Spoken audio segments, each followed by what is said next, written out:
Thanks for joining us today, guys. Super excited about today's conversation with Terry Dry and for him to share a little bit about his experience with us and some of his insights. So, Terry, to kick us off, you mind introducing yourself to the audience? Hi, everybody. I'm Terry Dry. I've had a few entrepreneurial ventures in my life, and so I'm happy to share all that. And currently the founder and CEO of a company called Future Proof Advisors as well. Did you always know you were going to go the entrepreneurial route, or did you kind of fall into it? No, I had no idea. I had one mission, which was I grew up in Chicago, and my mission was I want to live somewhere where there's no winter. That was my mission. That was it growing up. Then as a teenager, I really wanted to be in the music business. So I was like, okay, music business, warm weather. And that got me to LA. And I was obsessed with, I was going to run a record company and do all that. And that's the beginning of my career, was in the music business. And it was only in my 20s that I realized I had an entrepreneurial bug. And so it took me till then, till working for the man, I guess. How did you explore that and kind of get into your first entrepreneurial venture?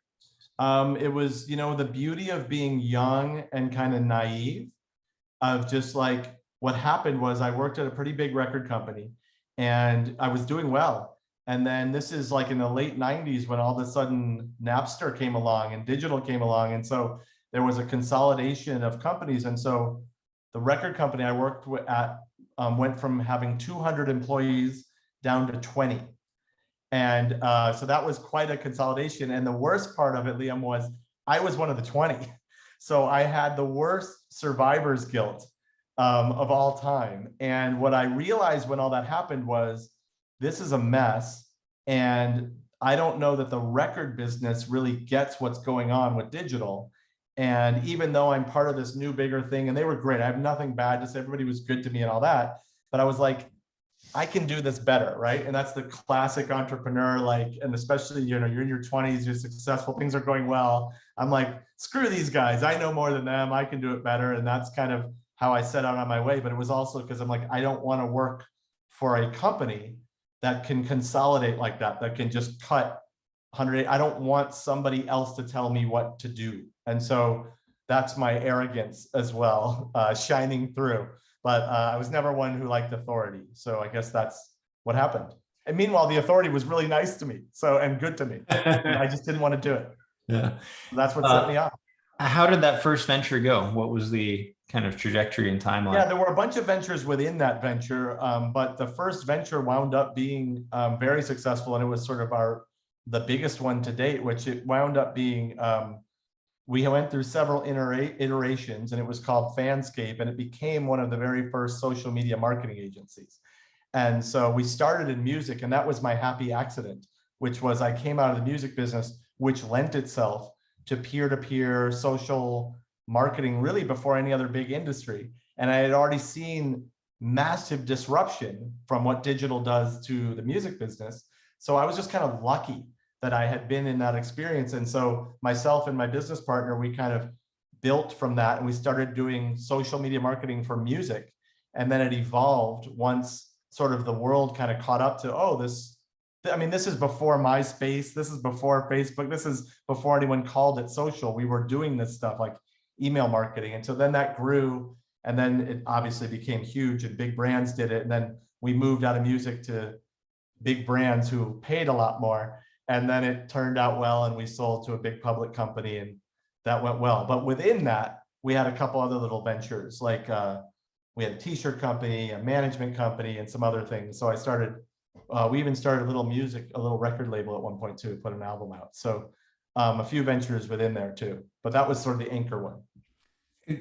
Were you on the marketing side on the music company that you were in as well? And did that transfer over, or were you teaching yourself kind of marketing as you went off into your new I guess, I wasn't the best student, but I did study business and marketing. When I came out to LA for college, that was my whole destiny. So I was lucky to get into USC. And this is like 30 years ago when you could be dumb and get into USC, which you're looking at it. So like, that was great, because now people think I'm really smart that I went to USC, which is awesome.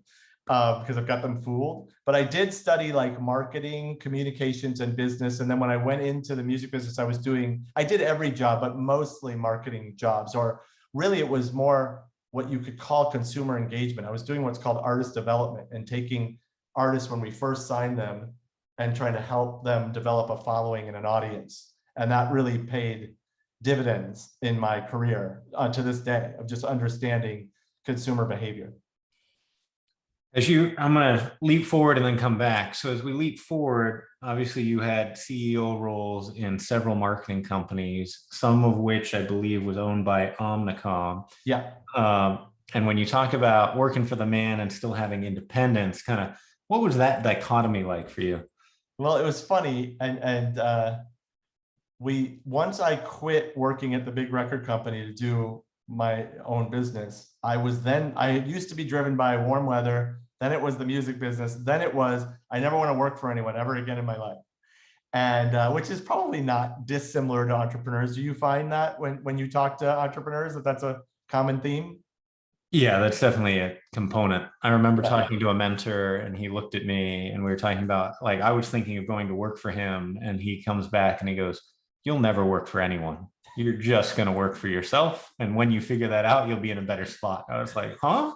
Yeah. But yeah, it was definitely there for me. And I've heard that as a theme for others as well. Yeah, it's funny. It's like a little bit of it's almost like a curse, right? But that was my drive, was I didn't want to work for anyone again. And then, things change, right? We did that for a while. We were successful, but then I always say this 2008 happened. And that's a sobering thing, right? When all of a sudden you're riding high and things are going well, and then the economy kind of crashes. And the first thing big brands pull is this experimental digital social marketing thing that my boss has never heard of.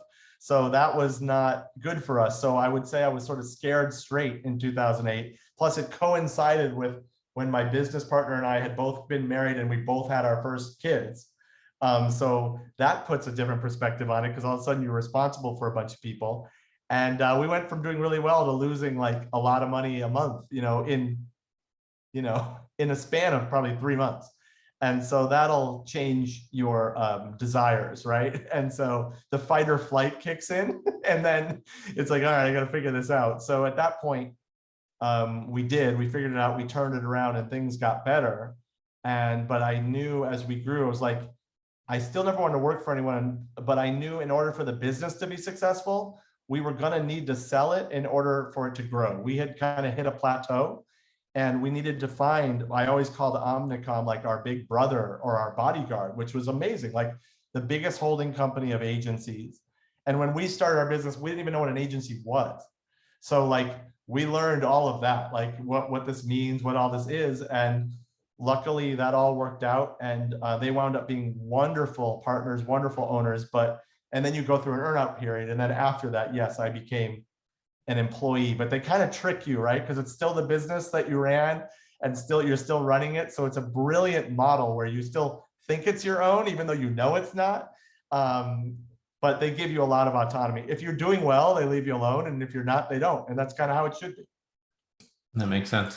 So coming back now, boomeranging back, in that venture, as you started to experience success, right? And you started having cash flow and profit coming in, didn't have to worry about making ends meet, where to invest in the company, right? Being able to meet payroll. But what was your framework in terms of where you put that extra profitability? And how did you think of that? Yeah, I mean, it took a while to get to a place where, you're more than breaking even and more than making money. And quite frankly, the only time it really, I would say, hit was when we did sell and we had a successful earnout, is when I would say like, more realistic, more exciting money came, to the point you're making. And, that's when luckily I had a financial planner, I had a family at the time, and there were a couple priorities, of like, okay, well, what can we do with this money? And I didn't get rich. So I'm sorry to your listeners and to you that I'm not like, this incredibly, I did well, but it's not like I'm, rolling in it. So, but we did well enough, right? And so I really wanted a home, to buy. We lived in a house, but my wife and I were like in a cool house in the canyon in LA, but it wasn't right for a family. So the first thing was like, can we get a good house in a good neighborhood? And spent a bunch on that, which wound up being a fantastic investment. So we're lucky. And in fact, I did that. Now I'm thinking about it. this is how arrogant I was or overconfident I was. I did that in the end of 2009. So when the housing market was down, we hadn't sold our company yet, and we had just kind of fixed our company from the problems of 2008. So I somehow had the self-belief and the guts to like buy a house that was twice as much money as my current house was, and kind of plant myself. And I'm still in that house right now, like plant myself in a good neighborhood. The crappiest house in a good neighborhood is what we did. And that worked out. So that was the first thing I did. But I'm realizing I did that just knowing that I was going to sell the company and make money one day, but I hadn't made all the money yet. So I kind of extended myself on that one. Interesting. So that was forecasting out. Were you in any Arrogantly? Were you in any, conversations about selling the company yet? Yes, we had. This is how dumb I am, Liam. We had turned down a good offer to buy our company like in May of 2008, and then moved into this expensive office space in like May of 2008, and then only to have September, October, November of 2008 happen a few months later. So sobering would be the word I would use, but it all worked out in the end. But yes, I believed I had value, that somehow, some way we would do it. So you understand the fundamentals well enough than what people were looking for and what the ratios were, right? To have a good understanding of what that kind of would look like. And I think I guess I was confident enough in myself that I would figure something out. Like, even if I had to go get a job or whatever, that I'd make it work, but I really was laser focused. Like I was saying this to somebody recently, there was really, and this is so crazy, but there was just no doubt in my mind I was going to make my business work. It was just like, I had such conviction, and it pivoted many times, but it was just like, we're going to make this work. It's going to have a good outcome. And I just was so like believing that it did happen, but it was not easy on that first one. Makes sense. So when you get to that point of having the actual earnout and selling the company, now you've got real cash, to use your words, LA cash. What was where did you put that, right? Did it go to start the next company? Did it like? Yeah, so my goal, Liam, was how do I absolve myself of all responsibility going forward? That was my goal of like, how do I just get rid of all the liabilities? So my fantasy was, I just want to feel and be free. So I was like, okay, at this point, we now had 2 kids and we had the house. And I'm like, all right, how do I secure all this? So it was the first thing I did was I went to our financial advisor. I'm like, project out what like the most expensive private university would be for college. Project what that's going to cost. And like literally my daughters were 3 years old. No, 2 and 6 months, 2.5 and 6 months old. And I said, project out what it's going to cost when they're like 18 and put aside whatever I need right now to put into a 529 plan for each of them so that I can feel I've covered college, like that I don't have that weight of paying for college for my kids on me. And that was literally the first thing I asked him to do, because we were like seeing like where he's like, well, we can invest some here. I'm like, just take that off of my mind. And I'll never forget the feeling. We met in the morning and then I left to go to the office, and I had this sense of relief come over me as I got in my car of like, okay, now I've just got to figure out the next like 16 to 18 years. But once that happens, I'm good. But that was literally what I did. That was the first thing I did. So if I'm doing math right, they're a couple of years out from college now? Yeah, well, they're 13 and 11, 13 and a half and 11 and a half. Just a little ways. Yeah, so a little ways. And the 529 plans looked really good until a few months ago. But yeah, so that was just, it was the first thing was like, how do I secure that future? Then I did things like for my wife, I was like, how do we get the right life insurance plan? So like if I die or something that they're handled, how do we pay down some of the mortgage? Again, I was just trying to get all of the liabilities off of me as best I could. Was kind of my first move, which I don't know if that was smart or not, but that's what I did. And then we did a lot of investing with it and every kind of thing you could do, just different vehicles. Again, I don't want to let everyone down. I didn't have that much money, But I was able to do a few things that at least set us up to be comfortable, and, retirement accounts, IRA accounts, things like that. And then the rest was a little nest egg to do a complete remodel of this house. Because as I said, it was not, it was the crappiest house. So that the whole idea was we could do that. So I invested a bunch back into the house to remodel it. And that's probably worked out to be a good investment based on the housing market here in LA. Sure, your comps are doing just fine relative. Yeah, we're doing all right. It's wound up being a good investment. So those were the first things I did. So it sounds like very defensive in terms of setting yourself up for success, right? Which totally fear-based defensive. Yeah, I think that's fair. Right, but I mean, when you're the sole breadwinner, right? An entrepreneurial type, and you've got young we're going through something. My kids are 2 and 3, right? And so there's a lot of estate planning, guardianship conversations, right? Right.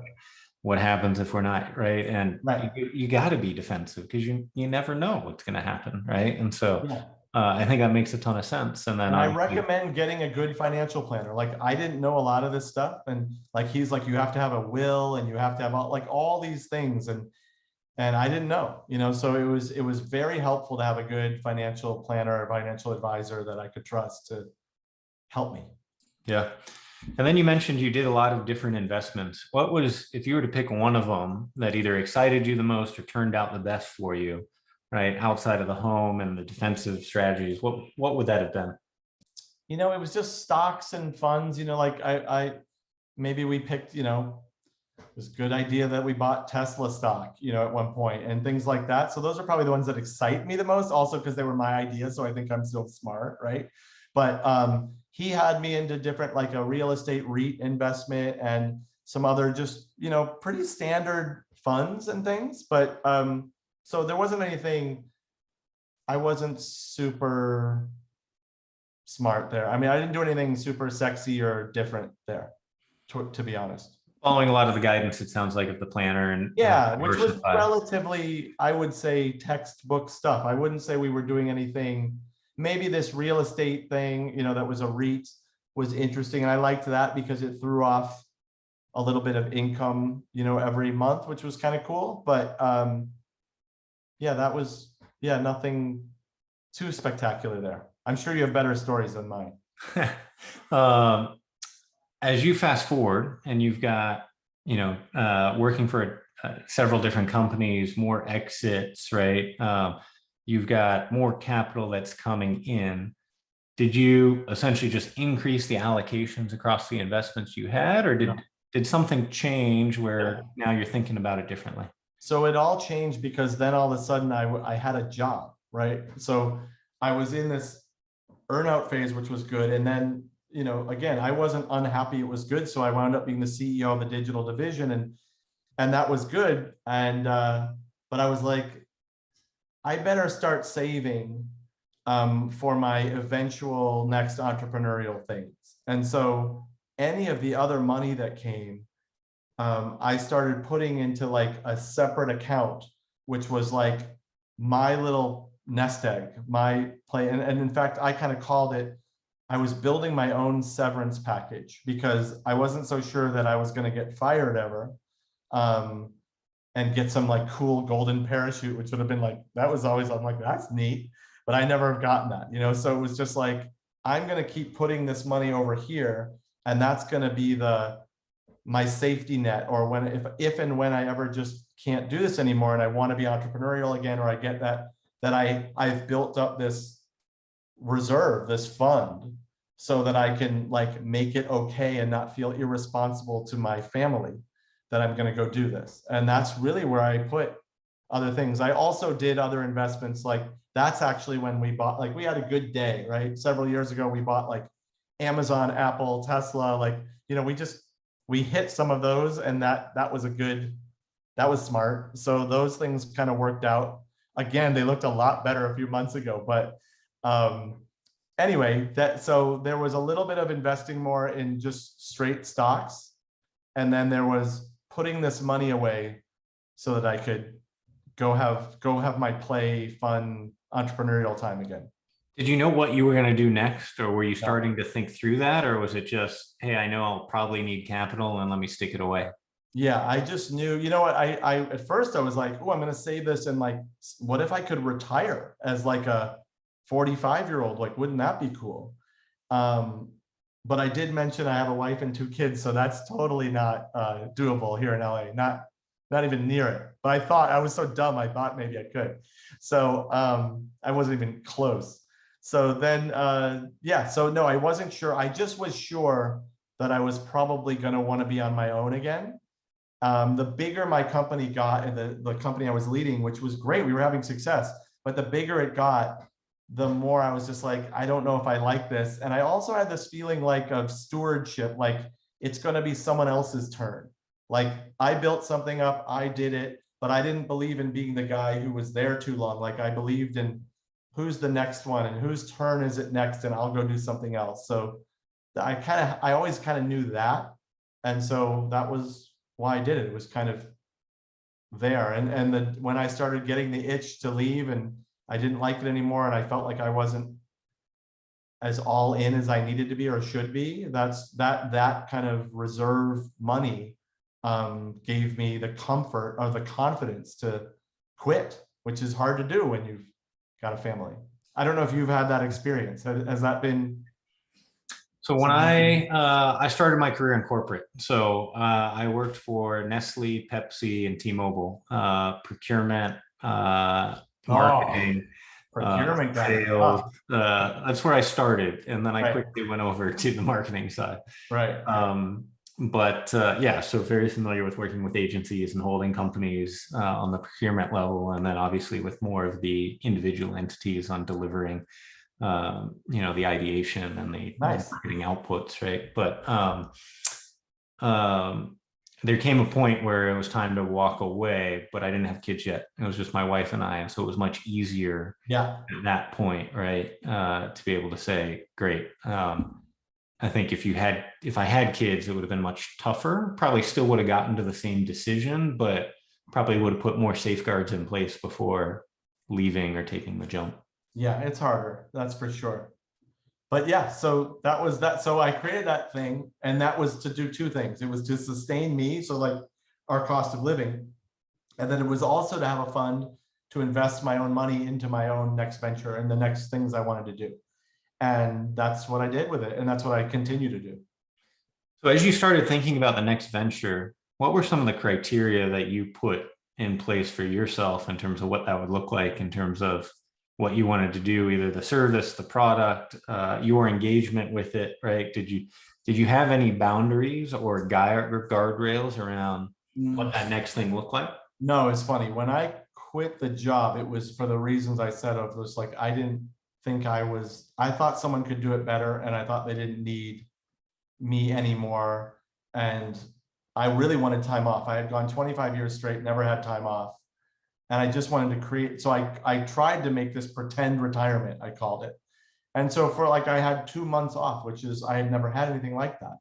And then I was like, let me see where this takes me, because I had built enough of a nest egg where I could at least like be like a hippie, and just go like, hey, let's see what happens, man. Like, and so I did that. And that's when the entrepreneurial bug started happening, and I started having ideas again. And I had this one idea, and then it turned out somebody who's a close friend of mine who used to work with me had a very similar idea, and he told me about it. I'm like, oh my God, I had that too. And so we formed the company, and then I kind of fell into what I'm doing with a lot of my time, which is advising companies. All of a sudden people started calling me and saying, can you help, and can you do this, and can you be on my board or whatever. And that was fun. And then I got exposed to other companies that I could invest a little bit in. So that was what happened, and kind of where I am now.